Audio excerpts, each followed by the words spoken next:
presented by the United States Air Forces in Europe.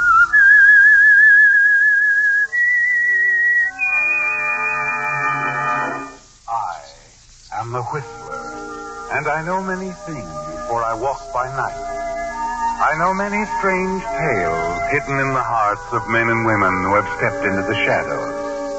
Yes, I know the nameless terrors of which they dare not speak.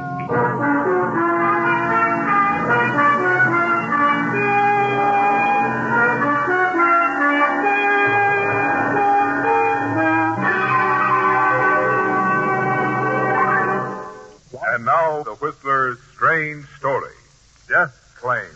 The cantina in Panama City was crowded, laugh-filled. And the two men in the corner booth were contributing their share to both the laughter and the conversation. They were an interesting pair. The older, stouter man looking very much like a retired business executive on a spree. The younger, leaner one easily attracting the eyes of the few female patrons in the establishment. His name was Vic Adams. And at the moment, he owned little else in the world but his name. His companion, however, gave the impression of a man used to having money and equally used to spending it. He's a source of wonder to you, isn't he, Vic?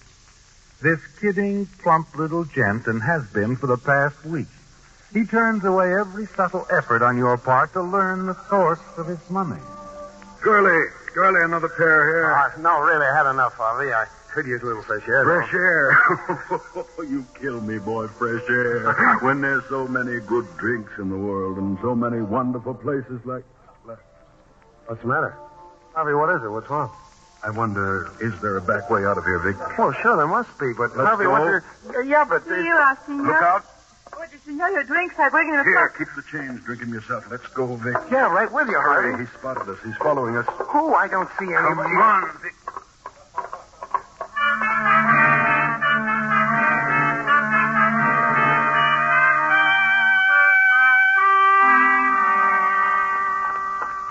This way, Harvey, down the alley. Wait, Vic. Somebody's coming, all right. Yeah. Oh, what's it all about, Harvey? You go on, see if the way is clear to the street. I'll catch up in a minute. Sure you can handle it. Go on, Vic. Okay.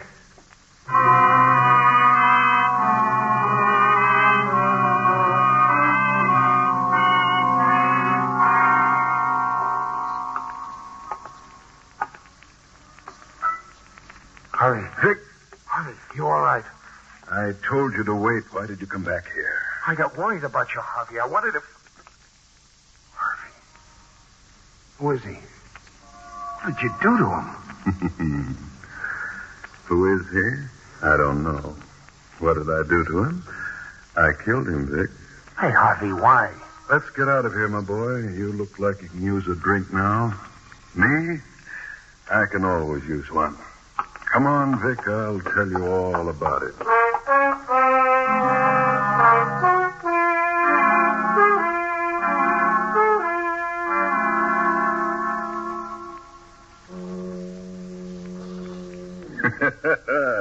Quiet spot, huh? Just foghorns and a bartender that hates the world. You were going to explain, Harvey.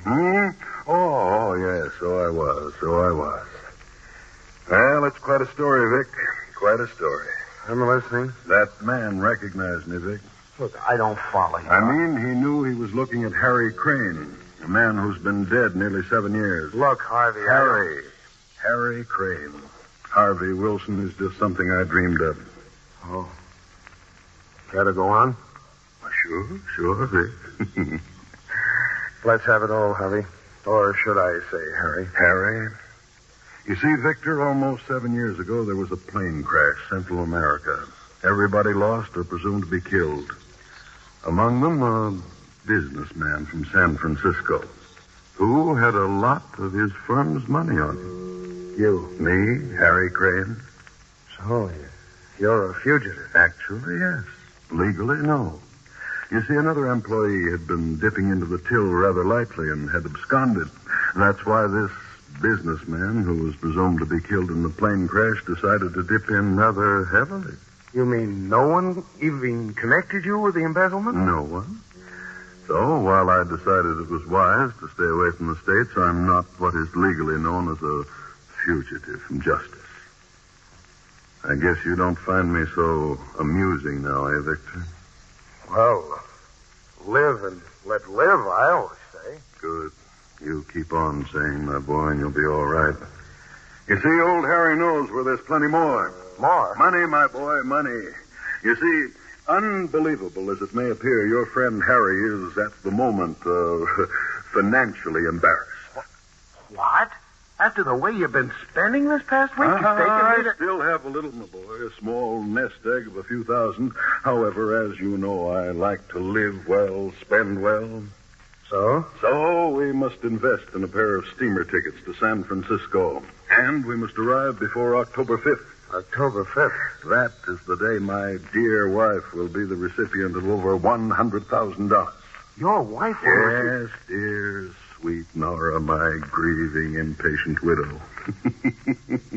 I'm beginning to understand. Mm-hmm. You want to go to your wife. No, Mrs. I want you to go to her, my boy. Much too risky for me. It's too risky for anybody, Harry. No, we'll get away with it. We'll take $50,000 away from dear, sweet Nora and won't raise a hand. 50,000? Your share, 10,000, just for joining me in a boat ride, meeting Nora, dancing with her, and she's quite attractive, Victor, much younger than me. Harry, you're a strange guy. I just like to live well, just do my best to make life easy for me. Bartender, another round.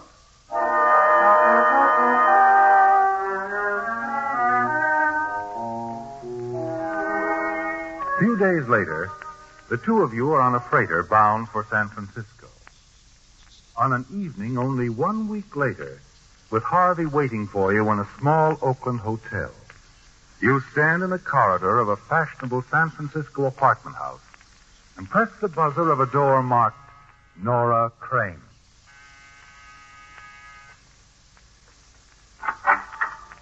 Yes, sir. I would like to see Mrs. Crane. It's about... Very sorry, sir, but there's a dinner party in progress. Now, look, it's rather urgent. However, would you give her this note? My name is Adams. Victor Adams. Very good, sir. I'll wait for an answer. Oh? Very well.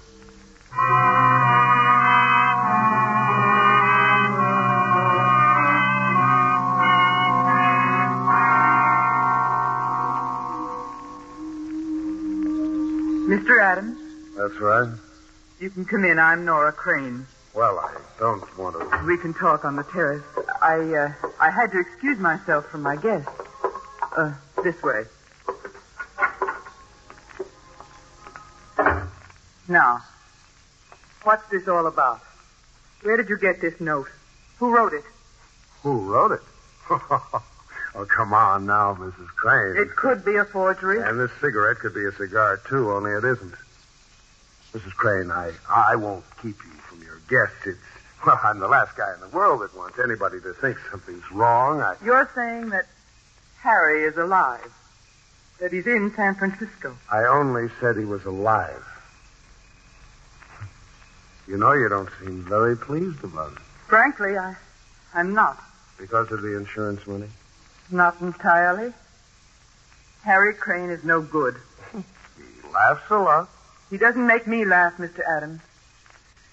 However... Oh, yes. Your guess. Well, I'd like to make an appointment, Mrs. Crane. For 2 o'clock tomorrow afternoon. To see Harry? To hear his voice. I want you to be sure. Because of a business proposition that I have in mind. Business proposition. Mr. Adams, you might as well know, without the insurance money, I'm in no position to... Mrs. Crane, I'm talking about the insurance money. You're going to get it. Over $100,000. I don't understand. Oh, you will. But first, I want you to talk to Harry. Then we'll talk. Just Nora and Vic. Tomorrow at 2? Tomorrow at 2.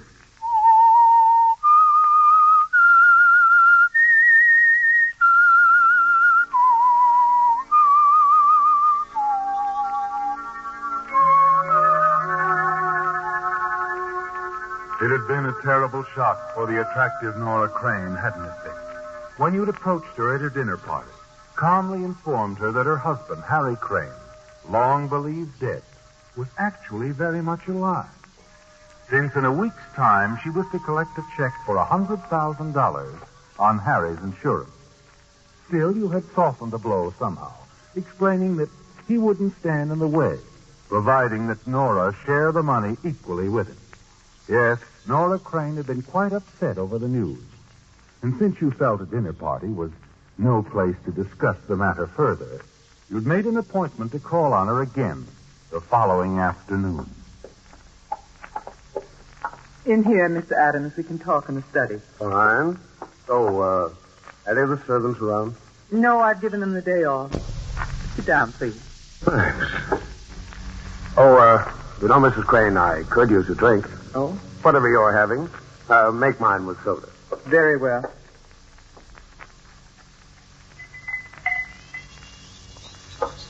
Your drink. Thanks. Now, Mr. Adams. Shall we get to the point? Sure. You've had time to think over our little business proposition?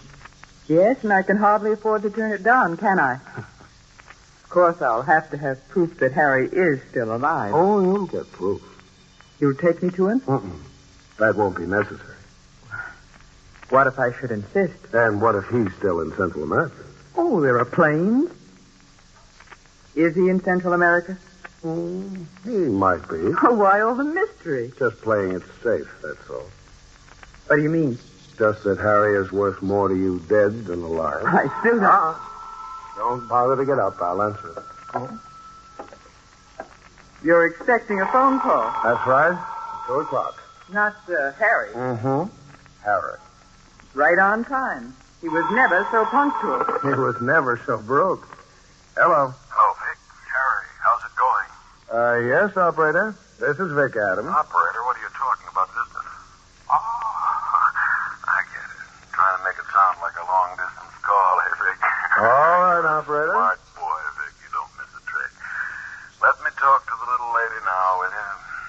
Nora. Where are you? Hello? Hello, doll. How's my girl? Harry. Guess you were sort of surprised to learn I was still among the living, eh? That's putting it mildly. How are you, doll? You miss me? Of course. Of course, darling. Missed you too, really. Did you? I'd love to see you again, Harry. Where are you? Oh, I'll take the phone. No, wait, please. Sorry. The lady is convinced, Harry. Be seeing you. Well, Nora, is the deal on? It's on. Good. Well, there's nothing more we can do now except wait until the insurance company pays off. That's next Wednesday, isn't it? Next Wednesday. All that time on my hands and absolutely nothing to do. Or perhaps you have a suggestion? I might. Mr. Adams, I really would like to see Harry. Why? Don't tell me the flames still burn. Well, after all, he is my husband. Well, maybe I can arrange it. I'll think about it. In the meantime, how about dinner tonight? I have an engagement. Engagements can be broken. That's right. Well,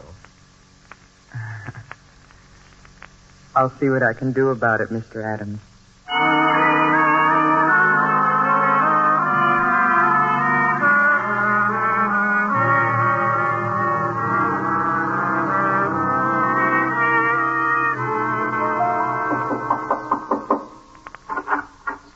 hello, Harry.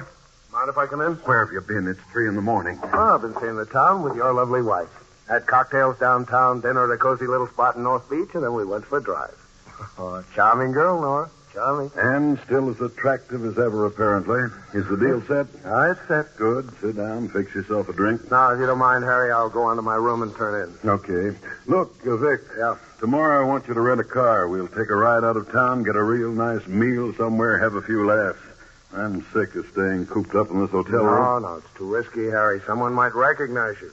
Besides, I have a date tomorrow. A date? Nora again? Yeah. No. No, wait a minute. Jealous? Jealous? Ha! So what's eating you? Well, Nothing, I guess. Only watch your step with Nora. Just watch your step. She's dangerous, Vic.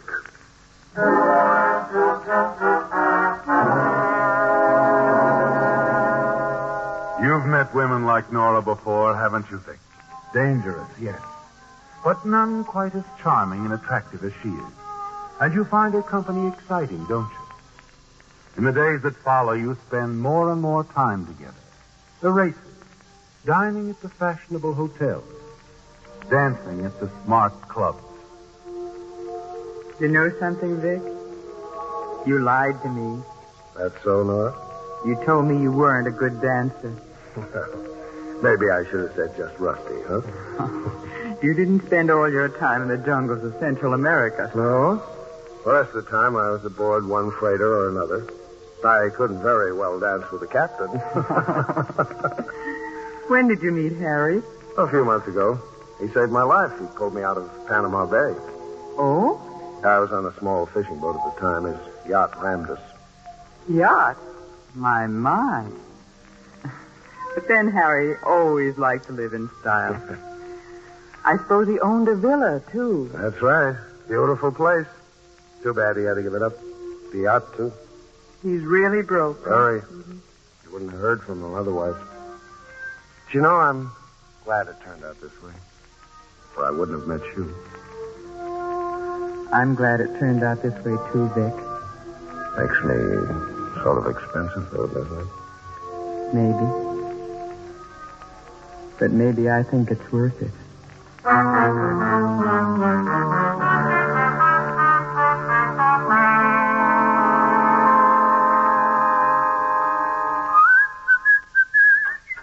Oh, morning, Harry. Come on in. Going out again? Yeah, got a lunch date. Oh, hey, what suit will I wear, Harry? Blue or gray? Blue. Nora likes blue. Look, you've been seeing a lot of her lately. That's right. I've booked up all her spare time. She doesn't seem to mind. You? Maybe.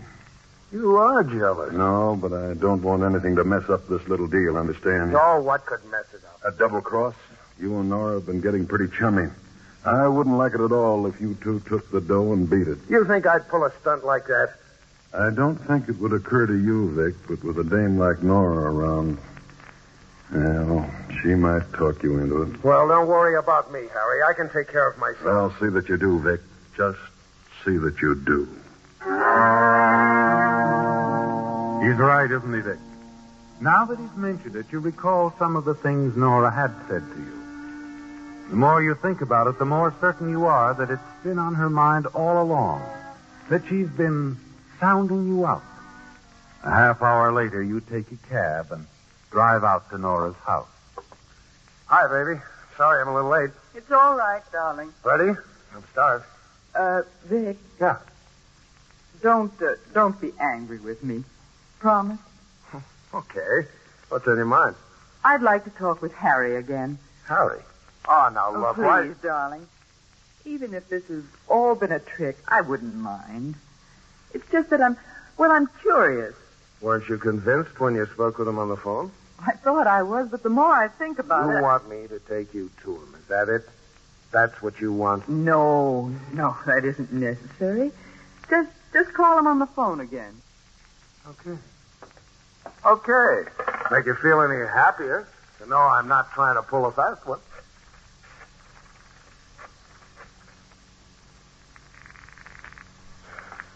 Clay Street Hotel. Let me talk to Harvey Wilson, please. Harvey Wilson, just a sec. Hello? Yeah. He ain't here no more. What? Checked out about 15 minutes ago. Don't know where he went. What's the matter, Vic? Oh, Harry's not in right now. You mean he's checked out, hasn't he, Vic? And you don't know where he is? Wait a minute. How did you know? You knew all along.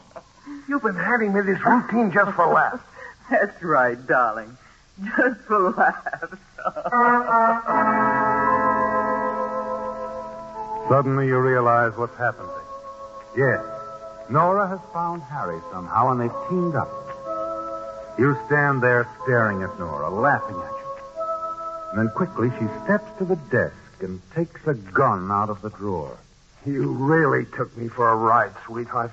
I guess Harry was right. You are dangerous. Is that what he said about me, darling? Yeah. Yeah, that's what he said. Here. Take the gun. What? I said take the gun. Now, wait a minute. Vic, I know what you're thinking, but you're wrong. I didn't try to find Harry. He called me on the phone. He called you? Yes. He wants me to make a deal with him, leave you out of it. I guess he doesn't trust you. I see. I told him it was all right with me and suggested he leave the hotel right away. I promised to see him tonight, to talk things over. Where? I sent him to a small motel down the peninsula. A nice, quiet little spot, Vic. I had a very special reason. What do you mean? You're going to take this gun, darling, and go down to see Harry tonight. And you're going to kill him. Me? Kill Harry? You've got to. Tomorrow I'll get the check from the insurance company. And we won't have to share it with anyone. $100,000, Vic. Ours. You'll do it, darling. For us. Give me that gun, honey.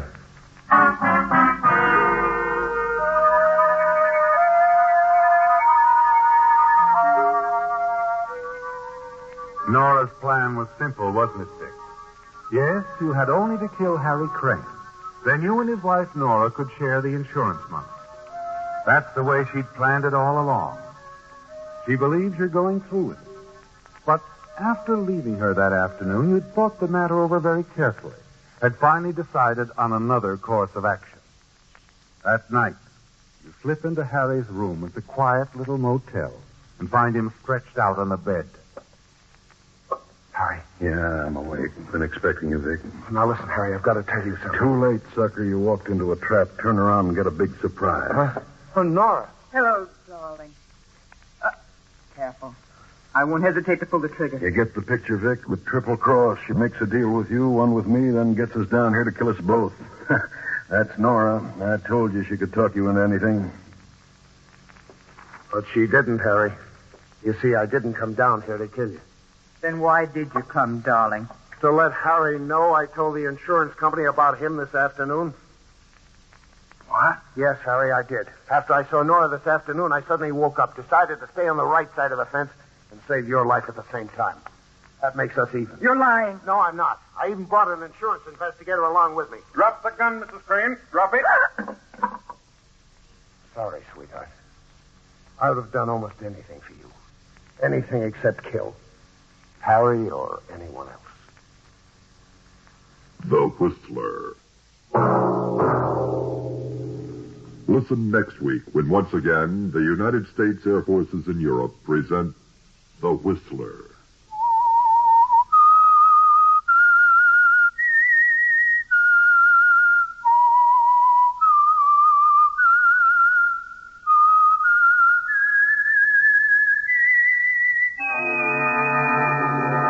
The Whistler has come to you through the worldwide facilities of the United States Armed Forces Radio and Television Service.